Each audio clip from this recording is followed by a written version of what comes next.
Hello students, welcome back to Shubham lecturer channel. तो student, इस video में हम क्लास 12 फिजिक्स के दो सबसे महत्वपूर्ण न्यूमेरिकल्स को सॉल्व करेंगे। स्टूडेंट, आपका बोर्ड एग्जाम आने वाला है और आपको फिजिक्स का पेपर भी देना है।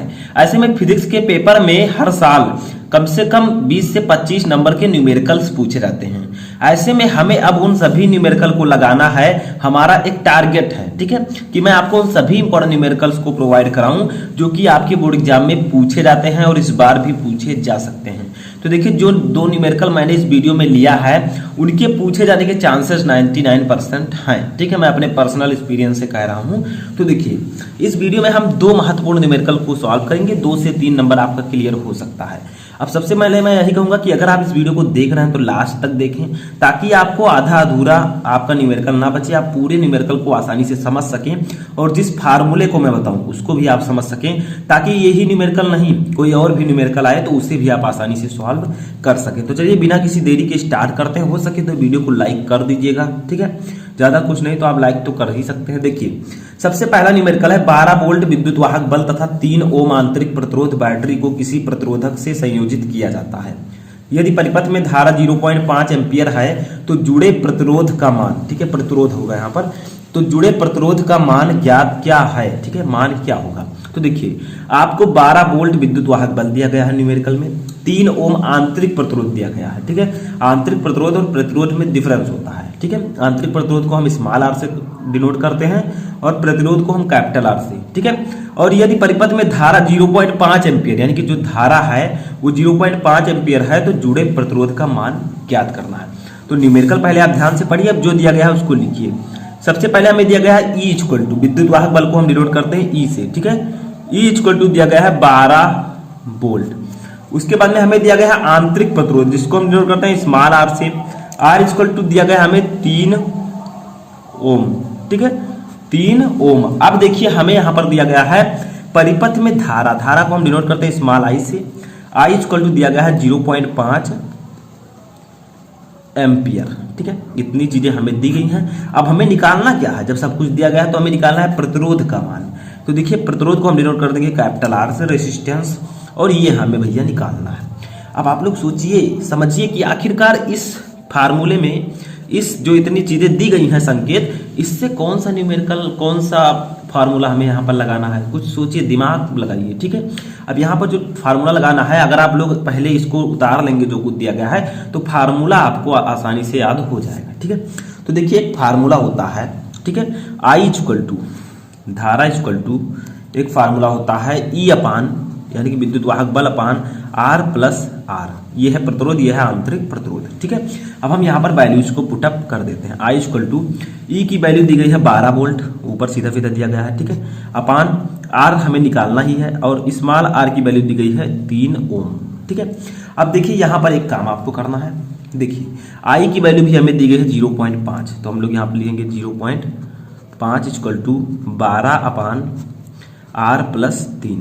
अब देखिए, यहां पर हम इसके नीचे 1 मान सकते हैं। अब हम तिरछा गुणा कर देंगे, इसका गुणा इससे, इसका गुणा इससे, ठीक है, समझ में आ रहा है, आना चाहिए, ठीक है। इसका गुणा हमें इससे करना है, इसका गुणा इससे करना है। तो देखिए, अब हम लोग लिख सकते हैं 0.5, ठीक है, इंटू R प्लस 3, ठीक है, इक्वल टू 12 लिख सकते हैं, क्योंकि 12 का 1 से गुणा हुआ है तो 12 ही आएगा, ठीक है। अब देखिए, इसका 0.5 का हमें R से गुणा करना है और 3 से गुणा करना है। तो 0.5 का R से गुणा करेंगे तो आपका आ जाएगा 0.5 R, प्लस 3 से गुणा करेंगे तो 3 5 15, यानी कि 1.5 आपका आ जाएगा, ठीक है, इक्वल टू 12।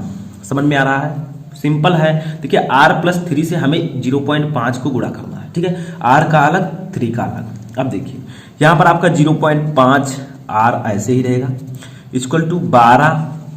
अब इधर ये प्लस में है 1.5, इधर आएगा तो माइनस में हो जाएगा, ठीक है, तो 1.5।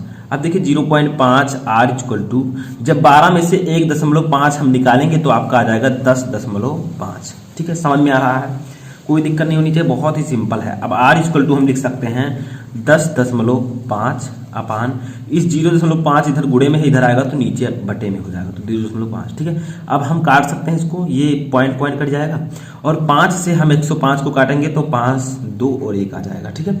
तो फाइनली जो आपका प्रतिरोध आएगा R इक्वल टू, वो आ जाएगा ओम। ठीक है, प्रतिरोध को हम ओम से प्रदर्शित करते हैं।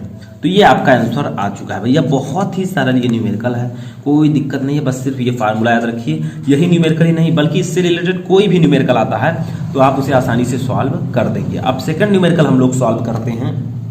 अब अगला न्यूमेरिकल हमारा है कि एक इलेक्ट्रॉन वृत्ताकार कक्षा में 6 × 10⁶ चक्कर प्रति सेकंड की दर से घूम रहा है। लूप में तुल्य प्रवाहित धारा का मान ज्ञात कीजिए। ठीक है, देखिए आपको यहाँ पर जो है इलेक्ट्रॉनों के चक्करों की संख्या दी गई है। ठीक है, 6 × 10⁶ प्रति सेकंड की दर से घूम रहा है। तो हमें दिया गया है यहाँ पर n, पहले हम n = लिखेंगे कितना, 6 × 10⁶ चक्कर। ठीक है, अब देखिए हमें यहाँ पर और क्या लिखना है। देखिए चक्कर प्रति सेकंड, यानी कि एक सेकंड में ये इतने चक्कर घूम रहा है, 6 × 10⁶ तो ये तो चक्करों की संख्या हो गई। अब समय हमें दिया गया है 1 सेकंड, तो हम लिखेंगे t = स्मॉल t। ठीक है, 1 सेकंड, 1 सेकंड। ठीक है, अब देखिए हमें यहाँ पर एक चीज और आपको पता होगा, एक इलेक्ट्रॉन है, इलेक्ट्रॉन पर आवेश कितना होता है बताइए।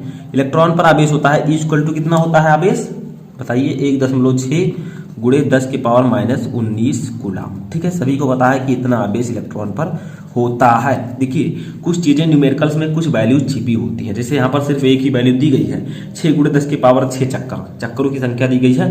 बाकी टी बहुत सारे स्टूडेंट पहचान ही नहीं पाएंगे प्रति सेकंड टी की वैल्यू कितनी रखें, 1 सेकंड आपको रखना है। ठीक है, अब ई की वैल्यू हमें 1.6 × 10⁻⁻19 पता ही है। ठीक है, तो अब यहाँ पर हमें निकालना क्या है, लूप में तुल्य प्रवाहित धारा, यानी कि हमें निकालना है I। ठीक है, ये हमें निकालना है। तो एक फार्मूला होता है, ठीक है, वो फार्मूला होता है लूप में तुल्य धारा स्मॉल I = NE/T। ठीक है, NE/T ये फार्मूला होता है, कोई दिक्कत नहीं, क्योंकि फार्मूला जब है तो फार्मूले पर हम रख देंगे। अब I हमें निकालना है, तो I = लिखेंगे, n की वैल्यू दी गई है 6 × 10⁻6। ठीक है, गुणे E पर आवेश है 1.6 × 10⁻⁻19 और अपान T तो भैया एक ही है तो हम 1 लिख देंगे। ठीक है, कोई दिक्कत नहीं, होनी भी नहीं चाहिए। ठीक है, I = 6 का इससे गुणा करेंगे 1.6। ठीक है, फिर पावर को आपस में जोड़ घटा लेंगे, तो 6 का 1.6 में गुणा करेंगे तो आपका फाइनल जो आंसर आएगा वो आएगा 9.6। देखिए 6 36, 6 का 6 3 9। ठीक है, गुणे 10⁻6 है, ये -19 है, तो 6 में से 19 जाएगा, कितना बचेगा, 10⁻- में आंसर आएगा, क्योंकि 6 जो प्लस वाला है वो छोटा है। ठीक है, तो 10⁻13। तो इतना एम्पियर आपका आंसर भी यहीं पर आ जाएगा, इतना एम्पियर आपका आंसर आ ही गया यहाँ पर। ठीक है, बस यही आंसर होगा। तो देखिए न्यूमेरिकल को समझिए, कुछ भी नहीं है, बस फार्मूला अगर आपको पता है फिजिक्स में तो आपको सब कुछ पता है। ये फार्मूला याद रखिएगा कि लूप में तुल्य धारा I = NE/T होता, जहाँ N है इलेक्ट्रॉनों की संख्या या चक्करों की संख्या, E है इलेक्ट्रॉन पर आवेश, T है समय। ठीक है, तो आई होप कि आपको दोनों न्यूमेरिकल अच्छे से समझ में आ चुके होंगे। और अगर ये न्यूमेरिकल्स आगे आपके बोर्ड एग्जाम में पूछे जाते हैं तो आप इसे आसानी से सॉल्व भी कर लेंगे। तो कैसा लगा आपको ये न्यूमेरिकल, कमेंट बॉक्स में जरूर लिखें। और इनमें से आपको कौन सा न्यूमेरिकल पहले से ही पता था उसको भी कमेंट बॉक्स में लिखें, ताकि मैं ये जान सकूं कि आप लोग कितनी पढ़ाई करते हैं, आपको क्या ये सभी न्यूमेरिकल पहले से पता थे।